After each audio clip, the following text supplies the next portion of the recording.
Saat ini ada rakyat NTT, ada masyarakat NTT yang jauh lebih membutuhkan uang donasi tersebut dibandingkan dengan Agus. Jadi, kalau memang Agus mau menggugat itu silakan, dia mau laporkan itu silakan, nggak ada masalah. Jadi ingat ya, yang ngambil uang Agus ini, Agus minta agar doanya orang buta dihukum.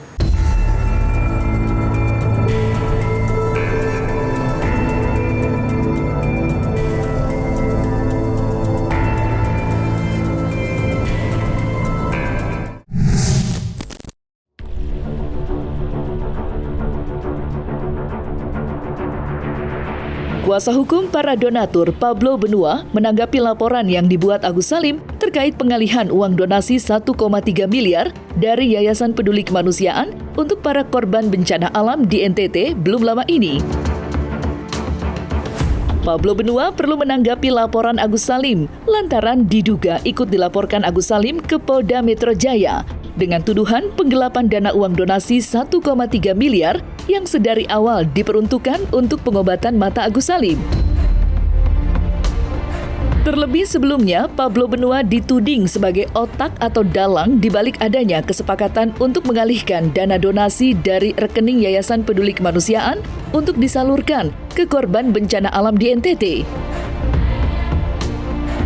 Dan berikut reaksi Pablo Benua usai namanya disebut-sebut akan menjalani pemeriksaan di Polda Metro Jaya dalam waktu dekat. Hari ini dari pihak Agus katakan bahwa dia minggu depan kami akan dipanggil, oke? Minggu depan Gary, Novi, Densu, BB akan dipanggil, misalnya dia sampaikan begitu. Sementara suratnya belum keluar, justru kami harus pertanyakan, kok dia bisa lebih tahu tuh daripada penyidik? Sementara kami panggilannya aja nggak ada yang terima, kan gitu kan? Kok dia bisa lebih tahu daripada penyidik? Penyidik aja juga belum kirim surat kok. Jangan mendahului keputusan daripada penyidik. Jangan mendahului satu proses penyidikan. Itu nggak boleh, itu bahaya gitu loh. Ya kan? Udahlah, nggak usah jangan berkutat lagi. Ini urusan donasi sudah selesai. Jangan diperkeruh lagi dengan statement-statement yang justru akan merugikan masing-masing pihak. Itu aja. Siapapun yang ingin melaporkan suatu adanya dugaan tindak pidana, silahkan laporkan. Kembali lagi pihak penyidik yang nantinya akan menentukan apakah ini masuk di dalam unsur satu perbuatan pidana. Tapi yang pasti ini kan masih di dalam ruang lingkup uang donasi. Gugatan saat ini sedang berjalan. Jadi tidak bisa pidana dengan keperdataan ini berjalan secara paralel. Di dalam undang-undang jika ada suatu kejadian yang mana satu peristiwa ada satu bentuk gugatan keperdataan dan pidana, maka harus diutamakan dulu keperdataannya. Jadi menurut saya, ya silakan aja dia mau laporkan, tapi tunggu dulu, kita fokus pada keperdataan yang ada di Pengadilan Negeri Tangerang. Itu yang pertama. Yang kedua, begini, apa yang dia laporkan? Dia laporkannya apa? Apalagi terkait dengan gua, terkait dengan saya pribadi, gitu ya. Emang uang ada di tangan gua? Emang uang itu ada di tangan gua, lalu uang itu gua salah gunakan? Kan nggak ada. Emang uang itu disalahgunakan oleh yayasan? Kan nggak ada. Semua ada laporannya. Yang pasti Indonesia, bahkan asas hukum seluruh dunia sepakat dengan satu idigium atau sebuah asas yang kita sebut dengan salus populi suprema lex. Itu artinya keselamatan rakyat adalah hukum tertinggi. Saat ini ada rakyat NTT, ada masyarakat NTT yang jauh lebih membutuhkan uang donasi tersebut dibandingkan dengan Agus. Kemensos tidak mungkin gegabah berhenti menerima laporan. Mereka tahu kok, dari awal kita ngomong sama Dirjen mengatakan uang itu untuk bermanfaat Agus. Bayangkan belum ada manfaatnya buat Agus, tiba-tiba kalian bagi-bagi ke bencana alam, ya kan? Itu kan peruntukannya berbeda. Jadi siap-siaplah mereka nanti untuk dihukum semuanya. Upaya untuk mencari keadilan, hari ini Agus datang ke Polda Metro. Ya, salah satunya adalah untuk diperiksa sebagai saksi. Itu sebagai sebuah permainan bagi merekanya. Ya diolok-olok, ya itu kan kerja mereka, ngolok-ngolokin saya, orang sakit seperti saya gitu. Ya apapun olok-olokan mereka sebagai ini, ya mereka sama netizen nih saya lagi yang jadi korban, begitu terus gitu, sampai kapan gitu. Ya setidaknya ya ingatlah janji-janji manis mereka, janji yang benar-benar mereka janjikan ke saya, itu aja sih gitu. Kalau merasa terhianati pasti terhianati dong, karena kan di situ juga katanya kemarin itu ke yayasan dititipkan, dimonitoring, tapi sampai sekarang mana buktinya, nggak ada, hanya ada janji-janji manis terus, nggak ada buktinya. Kalau misalnya nanti dana ini dipakai akan saya sikat, mana perkataan itu, buktinya mana sekarang diganti, nggak ada kan gitu kata-katanya, saya akan ganti katanya gitu, kalau misalnya terpakai nanti sama si Tete saya ganti katanya gitu kalau misalnya ini, tapi buktinya nggak ada sampai sekarang, hanya janji-janji aja.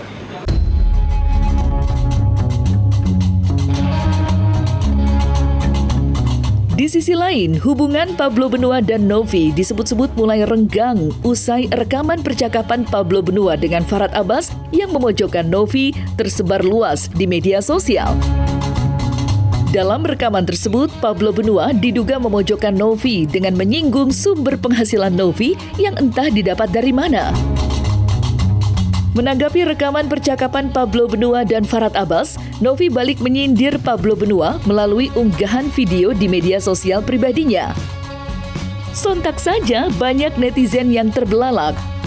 Hubungan Novi dan Pablo yang dulu kawan kini menjadi lawan. Yang dulu kompak melawan Agus Salim kini di persimpangan jalan saling serang satu sama lain.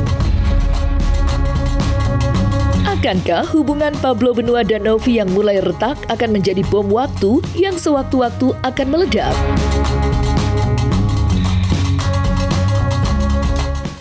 Nah, gue cuma bingung, ini orang masa sih dia yayasan sudah sekian lama, duitnya cuma segitu. Ngerti maksudnya? Dia yayasan nih, ceritanya yayasannya sudah lama, kok duitnya cuma segitu? Terus operasional selama ini dari mana? Terus semua dari mana datang duitnya? Idi si bapak ngapain ngurus sumber kekayaan orang lain? Kalau saya jelas pak, YouTuber, konten kreator, saya ada YouTube, ada TikTok, ada Instagram untuk endorsement, dan ada Facebook, itu sumber penghasilan setiap bulan saya. Bapak ngapain ngurusin sumber kekayaan orang lain ya? Kita mah nggak ada pak, namanya uang money laundry ya, apalagi uang cuci-cuci gitu. Jadi insya Allah uang kita halal semua gitu. Jadi bapak nggak usah repot pak ngurusin dari mana sumber kekayaan orang lain. Bapak mendingan sebelum nunjuk 1 jari ada 4 jari yang nunjuk ke arah bapak. Introspeksi diri aja pak. Ih, laki-laki begitu amat sih. Ya, kalau saya melihat ya kalau orang baik akan berkumpul dengan orang baik, orang jahat juga akan berkumpul orang jahat gitu. Ya, maksud saya biarkanlah orang baik ini istirahat dan dengan kesabaran. Ya. Jangan orang baik berebut sama orang jahat. Biarkanlah penjahat-penjahat saling berantem, ya. Penjahatnya berantem dengan penjahat, jangan berantem sama Farhad, oke? Intinya pengacaranya sana udah datang ke saya mau minta dibagi-bagi uang ini. Saya bilang saya nggak mau, niat saya awal nggak, malah kita ngasih Agus. Kalau lu mau ambil bagian uang ini, inisial G dan inisial P, PB, mau ambil uang ini, ambil aja. Tapi kalau masyarakat menanyakan uang ini, kita bongkar, kamu yang ambil. Gitu aja. Habis itu marah sama saya, makanya diperlambat ini perdamaian. Katanya aku orang kaya, aku punya duit, ini uang kecil, ngapain minta-minta bagi duit? Kan simple. Mau membantah, ada semua rekamannya. Jadi begini, karena tindakan ini adalah terjadi ya kan dalam pertemuan di rumah FA yang bersangkutan, antara PB dengan FA ketemu di rumahnya. Nah, secara diam-diam dia melakukan perekaman tanpa izin.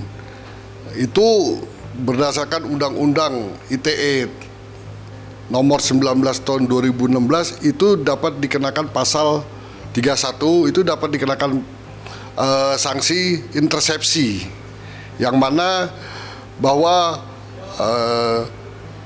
pembicaraan itu sudah dinyatakan untuk tidak direkam. Kemudian itu dilakukan perekaman di luar sepengetahuan yang bersangkutan. Nah, itu adalah tindakan intersepsi dan itu disebarluaskan. Itu ancamannya 10 tahun. Nah, mungkin saya juga menyarankan kepada PB untuk segera membuat laporan terhadap hal ini, karena ini nggak baik. Ini perbuatan yang sudah didasari oleh niat. Mens reanya udah jelas. Ini orang ini nih yang seperti ini orang yang berpenyakitan ini ada penyakitnya ini orang yang seperti ini. Saya akan sarankan Bang PB untuk segera buat laporan pasal 31 Undang-Undang ITE nomor 19 tahun 2016 dengan ancaman 10 tahun.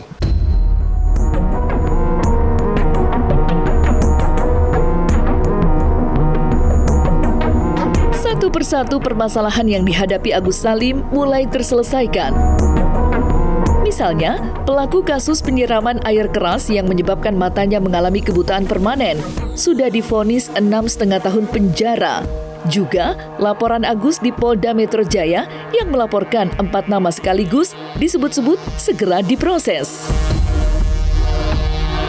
Lantas, akankah Agus Salim akan mendapatkan kembali haknya atas uang donasi 1,3 miliar yang sudah disalurkan untuk para korban bencana alam di NTT atas kesepakatan Novi, Denny Sumargo, Gary, dan Pablo Benua?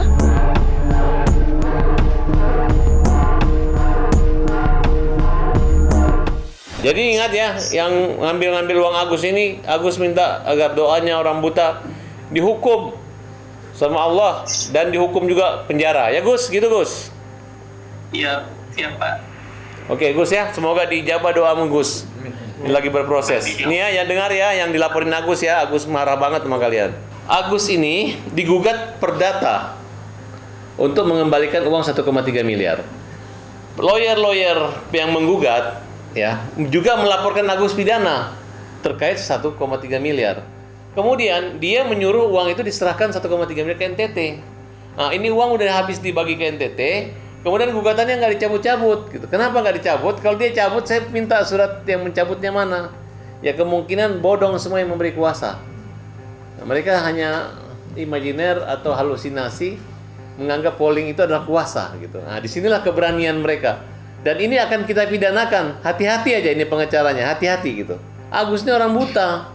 Sama aja orang buta dibawa di tengah jalan nyebrang, kemudian ditinggalin di tengah jalan sama dia. Melanggar dong. Kenapa melanggar? Uang itu uang Agus. Kalau uang dia sendiri enggak apa-apa. Gitu. Kalau duit dia mau ngapain sih? Boleh-boleh aja. Ingat ya, statement Nopi dan kawan-kawannya itu berkali-kali dia bilang bahwa ini pertanggungjawaban dia kepada donatur, ya. Nah, ini lucu. Donatur itu ada 2.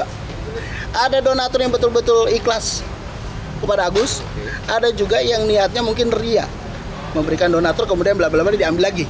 Nah, pertanyaan kita cuma satu, pertanggungjawaban Nopi terhadap donatur yang betul-betul ikhlas memberikan donasinya kepada Agus, di mana pertanggungjawabannya? Agus jangan syok, Bandensu tetap biar bagaimanapun melihat semua hal itu kita udah bicarakan di podcast. Untuk pengobatan, karena akadnya untuk pengobatan, Bang Densu juga tetap siap untuk membantu. Datang aja ke Bang Densu akan deposit uang di sana, karena uangnya kan udah ke NTT, nanti kamu berobat ya. Kalau uangnya nggak mau dipakai berobat, mau dipakai untuk kelangsungan hidup, nanti ngobrol sama Bang Densu.